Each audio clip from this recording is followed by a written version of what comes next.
Hey everyone, welcome to Culture Month at FBA. My name is Leah Rigsby, and I'm a missionary with Wycliffe Bible Translators, and I support Bible translation by teaching math in Papua New Guinea, and I've been there since 2012.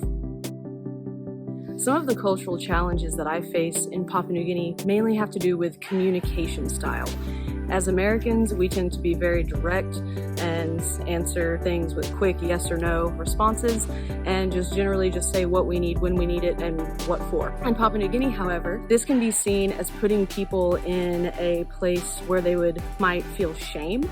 So for example, asking a direct, we're doing this at this time, are you coming? If they say no, but they think you're expecting them to say yes, then they might say yes anyway, even though they can't actually come. In situations like that, what you might want to do is rephrase the question or give the person an option without having to say yes or no. They can convey their yes or no of whether or not they'll be there.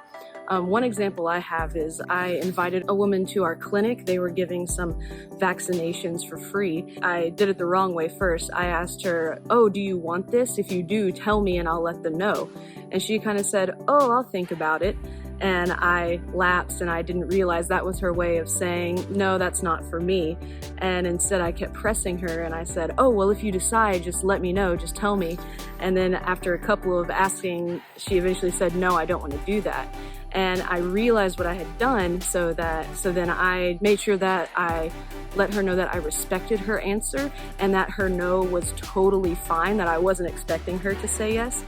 And that was just a little lapse in my judgment. Instead, what I could have done, since I did need an answer fairly quickly and I wasn't going to be around to speak with her a lot that day, is I could have just said, hey, there's this option. If you want it, just leave me a little note that says yes. And then that would have given her a way to be able to say no, but maybe without losing face in front of me or feeling that shame of saying no if the expected answer they felt was yes. So having different communication styles is one of the things that I experience in PNG as being sort of a challenge. You just have to come at it knowing that your way is not the right way. There is no right way. It's just differences and interacting with people and learning those differences and then communicating with one another in a way that is respectful and honors one another's cultures and have an understanding that mistakes are going to happen every now and then and not to take it personally. These communication challenges can often happen with translators as well as they are working with their Papua New Guinean co-workers.